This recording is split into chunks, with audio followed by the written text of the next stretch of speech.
Certains voient l'activité physique comme un investissement pour leur santé et leur bien-être. Vous voulez en faire partie ? Bienvenue chez Movemental. Je m'appelle Magali Dubois et je m'adresse particulièrement aux non-sportifs et à tous ceux qui aimeraient enfin réussir à adopter un mode de vie actif dans la durée. C'est en vous partageant des connaissances, des expériences et des points de vue différents que j'ai l'intention de vous aider à bâtir l'état d'esprit et la motivation nécessaires pour le faire. Alors j'espère que ça vous aidera et que vous aurez envie d'en parler autour de vous.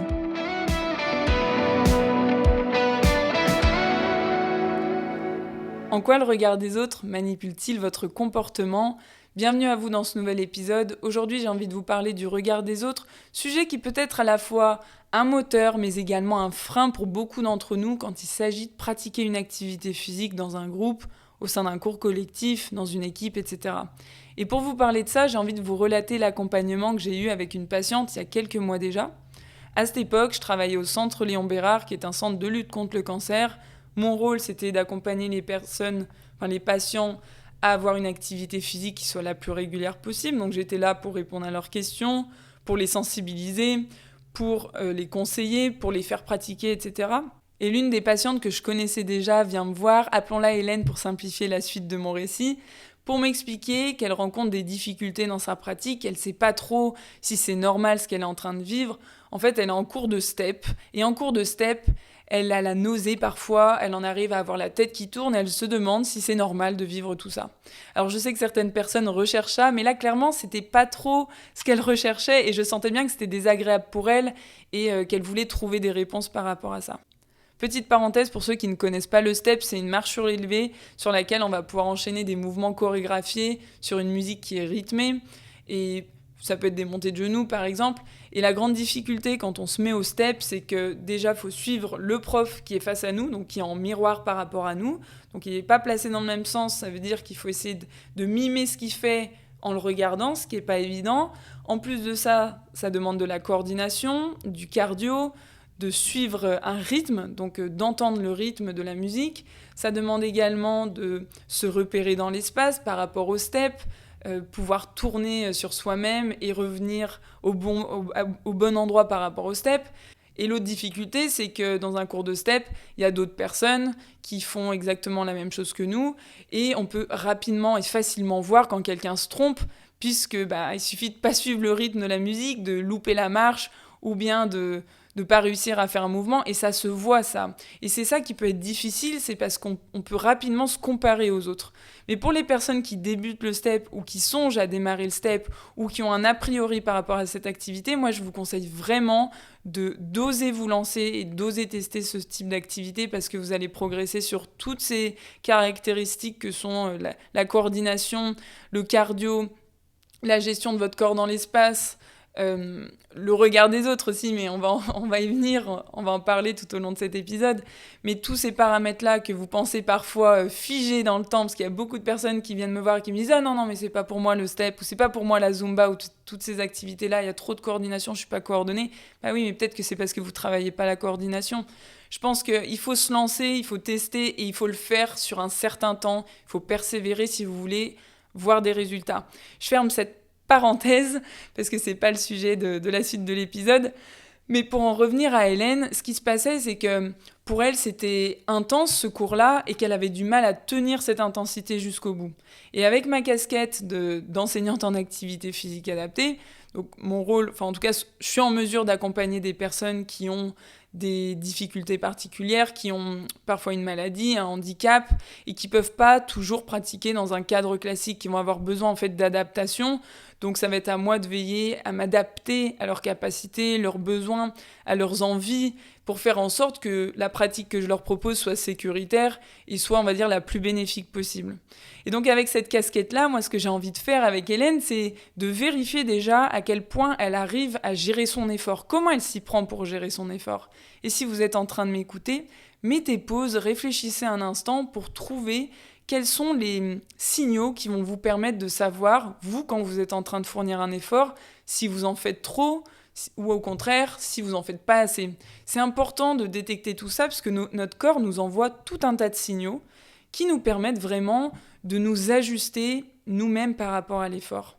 Donc on vérifie ça ensemble, et là j'ai de la chance quand je suis avec Hélène, au moment où je suis avec Hélène, parce que j'ai des steps avec moi, donc la meilleure manière pour moi de vérifier ça, c'est de la mettre en conditions réelles, pour en plus de ça, la rappeler à ses souvenirs, pour qu'elle puisse m'expliquer de la manière la plus précise possible ce qu'elle vit quand elle est en séance. Alors bien sûr, il n'y a pas tout le monde autour et il n'y a pas tous les autres qui sont en train de pratiquer avec nous, mais quand même, ça nous permet de nous mettre dans la situation. Et ce que j'adore avec ce genre d'accompagnement, c'est justement de pouvoir proposer une immersion pour se rapprocher au plus près de la réalité et trouver ensemble une solution. Et en plus de ça, moi qui fais la promotion de l'activité physique en permanence, eh bien, je fais d'une pierre deux coups, j'échange avec les gens et en plus de ça, je les fais pratiquer, je les mets en mouvement. C'est vraiment génial, j'adore ça. Et donc, ce qu'on fait, c'est qu'on installe les steps et je lui propose déjà de me suivre et je lui propose de tester différents niveaux d'intensité pour voir comment est-ce qu'elle réagit par rapport à ces intensités. Et rapidement, je vois qu'elle se pousse jusqu'au bout et que même quand je lui propose d'aller sur une intensité très élevée, eh bien, elle adapte rien du tout en fait. J'ai même l'impression qu'elle fait pas du tout attention à ce qu'elle est en train de vivre. Elle est complètement à bout de souffle. Moi, je vois de l'extérieur qu'elle commence à devenir rouge, etc. Donc, bien sûr, je ne l'ai pas amenée à tomber dans les pommes, mais je voulais quand même la confronter un petit peu à ça pour, moi, d'une part, mieux comprendre et pouvoir mieux l'accompagner, et elle-même qu'elle se rende compte à quel point peut-être qu'à un moment donné ça va être compliqué pour elle. Donc on vit tout ça ensemble, et dans ces paramètres dont je vous ai parlé au départ, tous ces signaux que votre corps vous envoie, il y en a tout un paquet. Il y en a qui sont faciles à mesurer, par exemple la fréquence cardiaque. Alors c'est pas toujours le meilleur moyen de mesurer son effort, surtout si vous prenez des bêta-bloquants par exemple. Mais il y a la fréquence cardiaque, il y a également l'essoufflement. L'essoufflement, vous pouvez utiliser le test de la parole. C'est un test qui est très simple à mesurer. C'est-à-dire que si vous pouvez absolument pas parler, pas chanter, pour ceux qui aiment bien chanter, c'est que vous êtes dans un effort qui est qui est très intensif, pardon. Si vous êtes dans un effort où vous pouvez parler comme je suis en train de parler, où vous n'avez pas forcément besoin de reprendre énormément votre respiration, où vous n'avez pas d'essoufflement entre chacune de vos phrases, c'est que là, vous êtes dans un effort qui est peut-être très simple, pas simple, mais qui est très léger en termes d'intensité. Et si vous êtes dans un effort, on va dire moyen, modéré, là, vous êtes en mesure de parler, de dire une phrase, mais à la fin de votre phrase, vous avez besoin de reprendre votre souffle. Vous avez un peu d'essoufflement. Vous n'êtes pas capable de chanter aussi, si vous voulez vérifier ça, mais vous pouvez quand même parler un peu. Là, c'est simplement pour vous donner aussi quelques petits outils à ce niveau-là. Et si vous voulez plus d'informations à ce sujet, et je vais vous parler d'un autre outil après, mais vous retrouverez ça dans le 4e épisode où on parle avec Rodolphe Mongondry des bases de l'activité physique, on vous parle d'intensité, de fréquence, de type d'activité, de régularité, enfin on aborde tout un tas d'aspects et on parle un peu des outils de gestion de l'effort, on va dire les plus simples, les plus classiques. Et ensuite de ça, il va y avoir des paramètres qui sont propres à chacun. C'est-à-dire que on vit pas tous de la même manière nos efforts. Il y a des personnes qui vont transpirer beaucoup, d'autres pas beaucoup. Il y a des personnes qui vont vivre la fatigue d'une certaine manière, d'autres qui vont ressentir... Enfin, en tout cas, on ressent l'effort différemment. On peut avoir aussi un ressenti différent au niveau de la douleur. Et ça, c'est vraiment très, subjectif. C'est pas toujours évident à mesurer.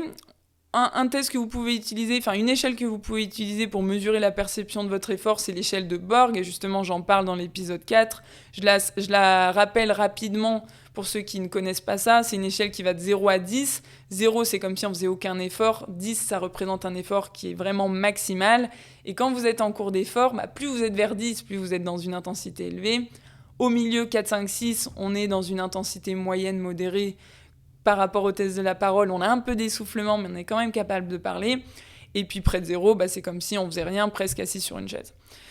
Ça, c'est un outil d'ailleurs qu'il faut utiliser régulièrement pour l'affiner et pour avoir une évaluation qui est la plus juste possible. Mais ensuite on a donc tous ces paramètres qui dépendent de chacun de nous. Et après avoir vérifié donc ces différents paramètres avec elle, je me rends compte qu'elle a très bien compris les outils, les échelles que je lui propose, mais en même temps, ça suffit pas et je vois bien qu'elle n'arrive pas à les appliquer correctement. Donc c'est là que je sors ma deuxième casquette, ma casquette de préparateur mental, et je vais aller vérifier quelque chose de très important quand il s'agit d'efforts, ce sont nos pensées, parce que nos pensées vont avoir une influence énorme sur la manière dont on ressent, dont on perçoit l'effort. C'est-à-dire que si on a des pensées qui sont limitantes, il y a de grandes chances que ce qu'on ressente soit plus intense que peut-être si on avait des pensées qui étaient plus aidantes, plus positives peut-être pour certains. Mais voilà, nos pensées vont influencer à quel point on vit l'effort comme intense ou pas en fait. Donc je m'apprête à vérifier tout ça avec elle. Et ce qui se passe, c'est que pour Hélène, bingo, quand elle est en cours de step, ce qu'elle se dit, c'est « si je m'arrête là, pendant l'effort, on va me prendre pour une grosse flemmarde. » Elle me dit vraiment ça. « Si je m'arrête, je vais être considérée comme une grosse flemmarde. » Et je vois bien que pour elle, elle n'a pas envie de vivre ça. Et vous comprenez que quand on a ce type de pensée, c'est très compliqué d'appliquer des choses qui sont plus, on va dire, peut-être rationnelles. Là, une pensée comme ça fait appel aussi à l'émotionnel. Ce sont des choses qui sont parfois difficiles à gérer. C'est compliqué d'appliquer un outil à la lettre. Donc, elle n'arrive pas du tout à gérer son effort par rapport à ça. Et c'est loin d'être un cas isolé. Qui d'entre vous, quand vous êtes en séance de sport, avec un coach par exemple, qui vous propose de faire 45 secondes d'effort, 15 secondes de récupération, mais qui propose quand même une adaptation pour faire par exemple 30 secondes d'effort, 30 secondes de récupération, pour permettre aux personnes qui ont peut-être plus de difficultés, justement de souffler un petit peu plus. Qui d'entre vous ne saisit pas cette option, alors que pourtant ce serait peut-être le plus adapté sur le moment venu ? Autre exemple, en séance de renforcement musculaire, dans l'exercice, vous savez, de la planche du gainage, là, quand on est sur les coudes ou sur les mains, et on essaye de faire un alignement de tout le corps en contractant les abdos et les fesses. Qui d'entre vous ne prennent pas l'option de se mettre sur les genoux quand c'est trop difficile, quitte à justement avoir votre posture qui est toute déformée? Alors vous le ressentez peut-être pas forcément, mais quand on est coach de l'extérieur, on voit ça en fait. On voit à quel point parfois, ça serait peut-être plus judicieux de passer sur les genoux à un moment donné. Qui d'entre vous ne saisit pas ce genre d'option? Je pense qu'il y en a beaucoup, et tous ces exemples, il y en a encore plein d'autres. Là, je vais pas en donner d'autres, vous comprenez très bien là où je veux en venir. Et ne me faites pas dire ce que j'ai pas dit. Je suis pas en train de vous dire de ne pas vous pousser ou de ne pas vous dépasser. Je suis plutôt en train de chercher à vous montrer que si vous le faites, il faut le faire de manière sensée et stratégique. Et pourquoi stratégique ? Pour en revenir à notre exemple d'Hélène, ce qui se passe, c'est que Hélène, quand elle est en cours d'effort et que c'est intense pour elle, ce qu'elle fait, c'est qu'elle se donne, jusqu'au point où elle va avoir la tête qui tourne, où elle va avoir justement la nausée. Et je lui demande justement, mais comment ça se passe ensuite, une fois que vous ressentez tout ça ? Et elle me dit, une fois que je ressens tout ça, je suis obligée de m'arrêter en fait, je suis obligée de prendre quelques minutes pour récupérer. Et si vous vous rappelez bien au tout début de ce que j'ai dit, elle voulait surtout pas s'arrêter ou relever le pied parce qu'elle voulait pas en fait qu'on lui colle une étiquette de flemmarde sur le front. Donc là, ça peut être compliqué à vivre et c'est pas très stratégique finalement parce qu'elle se retrouve contrainte à un moment donné d'arrêter complètement ce qu'elle est en train de faire. Avec un exemple comme celui-ci, on se rend bien compte à quel point notre relation avec le regard des autres peut être limitante. Et ce que j'ai fait ensuite, c'est que je lui ai demandé de se placer dans la peau de quelqu'un d'autre. Je voulais en fait qu'elle puisse comprendre ou qu'elle puisse imaginer, du point de vue d'une autre personne, ce qu'elle pourrait ressentir en voyant quelqu'un comme elle en train de forcer. Et ce qu'elle m'a dit, c'est « Ah si je me voyais forcer comme je suis en train de le faire, je trouverais ça complètement ridicule. » Et là, c'était assez intéressant de voir à quel point elle se rendait compte en même temps qu'elle disait ça, que sa croyance de base l'emmenait complètement dans le mur. Sa croyance de « si je m'arrête, alors on va me considérer comme une grosse flemmarde ». Ce que l'on pense que les autres pensent de nous est à double tranchant parce que d'une part, ça peut effectivement nous pousser à nous dépasser, mais d'autre part, ça peut également nous pousser à faire parfois des choix qui ne sont pas toujours les plus pertinents, à nous faire perdre le contrôle du véhicule et à nous mettre une certaine pression. Ce qu'on a fait ensuite, c'est qu'on est allé explorer ce qui était important pour elle par rapport à ce cours. Et ce qu'elle voulait, c'est que sur 1 heure, elle voulait pouvoir pratiquer le plus longtemps possible en essayant de faire le moins de pauses possible, en tout cas rester en mouvement le plus possible tout au long du cours. Et là, on a été contrainte de suspendre nos échanges parce qu'elle avait son rendez-vous médical, mais quand elle est revenue ensuite me voir, ce qu'elle m'a dit, c'est « Mais en fait, si je gère mal mon effort, je vais être obligée de m'arrêter et je vais être obligée de prendre plusieurs minutes de récupération et finalement, je vais pas avoir pratiqué 1 heure. Deuxième preuve où elle se rend compte que sa croyance de base l'emmène dans le mur. Et en pratique, je lui ai demandé comment est-ce qu'elle allait faire sachant tout ça. Alors elle m'a dit, je pourrais très bien me dire, quand je suis en train de pratiquer, que j'ai déjà fait tout ça, que c'est déjà bien, plutôt que de me dire que je suis une feignante. D'ailleurs, on se rend compte qu'en réalité, c'est elle qui pense tout ça d'elle-même. C'est pas les autres qui pensent qu'elle est feignante. Et ce que l'on croit que les autres pensent de nous, c'est en réalité le miroir de ce que l'on pense nous-mêmes de nous. Mais pour en revenir aux stratégies possibles dans le cas d'Hélène, elle a au moins 2 choix. Soit elle pratique, elle donne tout ce qu'elle peut au risque d'un moment donné être complètement contrainte d'arrêter ce qu'elle est en train de faire, ou bien elle trouve des astuces qui vont lui permettre d'être plus stratégique dans sa manière de pratiquer pour pouvoir pratiquer le plus longtemps possible en ayant fait le moins de pauses possible.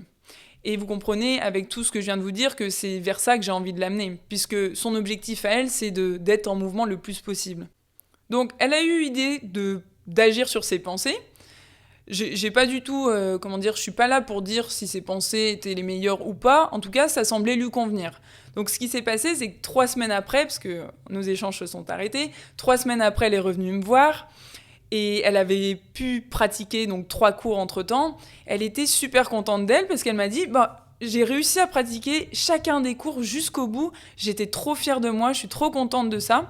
Alors j'ai demandé comment est-ce qu'elle avait fait et en fait elle a tout simplement trouvé justement des astuces pour mieux gérer son effort. Elle m'a dit en fait je m'arrêtais jamais pendant 2-3 minutes comme je pouvais le faire avant. Et petite parenthèse, elle est en traitement, c'est aussi pour ça que la récupération est plus lente pour elle, mais ça peut être le cas aussi pour certains d'entre vous. Donc, elle avait trouvé différentes manières de ne pas s'arrêter pendant plusieurs minutes d'affilée. Ce qu'elle faisait, c'était par exemple qu'elle marchait sur place pour reprendre un petit peu son souffle, donc elle essayait de rester en mouvement. Ou alors, elle essayait de faire les mouvements hors du step, donc sans monter sur la marche, par exemple, pour faire les montées de genoux, pour continuer à suivre la choré, mais avec une intensité un petit peu moins élevée. Ou alors, parfois, elle faisait des micro-pauses, mais elle les faisait en avance pour pas être contrainte de les faire pendant plus longtemps. Justement, elle anticipait, elle les faisait à des moments plus stratégiques. Elle parsemait de micro-pauses, micro-coupures, ce qui fait que sur la totalité, elle n'avait pas de temps d'arrêt supérieur à plus de peut-être 30 secondes. Cet exemple, il illustre très bien à quel point le regard des autres peut nous suggérer de faire des choses qui sont parfois en totale dissonance avec nos objectifs de départ. Vous qui m'écoutez, je vous invite vraiment à identifier les situations dans lesquelles vous êtes gêné par le regard des autres et à mettre ces situations en parallèle avec les comportements que vous adoptez pour y répondre.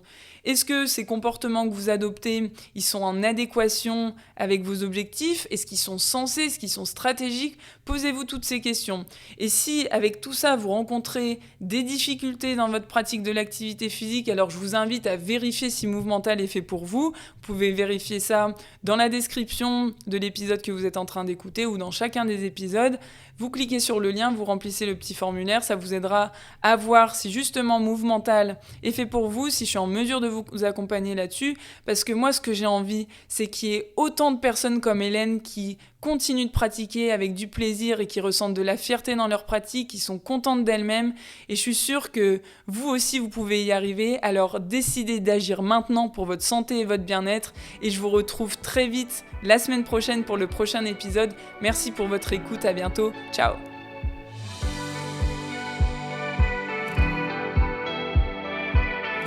C'est tout pour aujourd'hui, enfin, presque. Avant de partir, j'ai 2 questions pour vous. La première, c'est quelle est la chose que vous pourriez retenir de cet épisode ? Et la deuxième, à qui vous pourriez la raconter ? En partageant ce podcast et en lui attribuant la meilleure note possible, vous inspirerez d'autres personnes à être plus actives.